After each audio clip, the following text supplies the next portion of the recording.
Today we are making chicken shish kebabs. Okay guys, so I have two tips for you today. This took me almost my entire life to learn. I don't know how I came to this, but I don't know, like when you're slicing onions, when you're doing half circles, I find that when you start to get towards the tapered end, it kind of starts to slip and fall apart on me. So what I've learned is once you get halfway through, if you flip your onion over and then start chopping from this side, you won't get that layering of the onion and falling apart on you. And my other tip is when you're chopping a lot of onions is to use some swim goggles. They do sell special onion goggles, but I don't think there's a need to buy those. You can just buy some cheap ones, and you know, if you can't stand the onions and if you're doing a lot, then you might want to use these. So what I have here is about 4 pounds of onions, and I'm making about over 8 pounds of meat. So it's a lot of onion, but it's a lot of meat too. You probably could use less. I'm not sure how much less. This recipe is a little bit wasteful because you're really not going to use the onions once they're done marinating your meat. But you know, I just buy the regular yellow onions. No need to buy the expensive sweet onions or anything like that. So I have 4 pounds of onions here, thinly sliced into half circles, and then I have a giant, like, whole big bunch of bay leaves, and I don't really measure, I just throw in a lot. And what you're going to be doing is crushing them and the onions. I'm going to add kosher salt.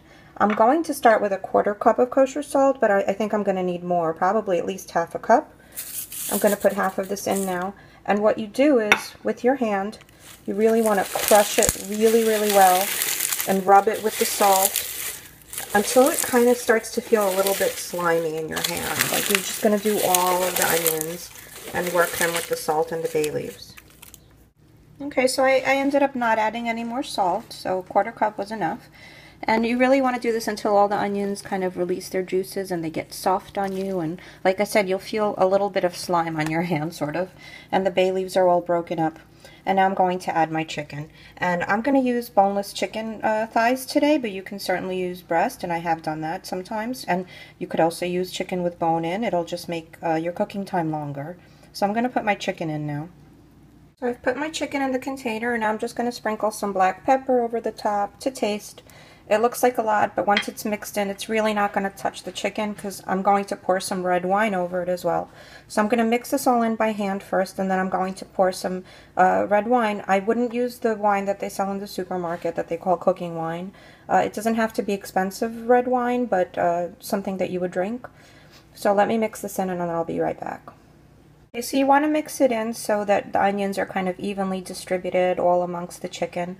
And now I'm going to put some of the red wine over it. And some people would add just very little, but I kind of like everything to be covered and submerged. I'm just going to nudge this a little bit, you know, get it all in there. And I'm going to keep this in the fridge overnight. And maybe somewhere along the way I'll come and I'll give it a mix just to, you know, redistribute everything. Please don't be tempted to put the onions in a food processor or a grinder or anything like that. I know it seems like it would be good with, you know, the juices and all that, but you will get a different flavor. It might be good, but I find that this is the way that I was looking for to make the chicken shish kebabs, and this recipe also works great with pork. You could probably do it with lamb as well. So I'll be putting this in the fridge, and I'll be seeing you guys later. Okay, so now it's the following day, and I've put my chicken on these big skewers that I have, but if you don't have them, you can certainly use the wooden ones that they sell at the store. Just make sure you pre-soak them in some water so they don't go on fire. And I'm going to grill this outside, and I'll show you the finished product.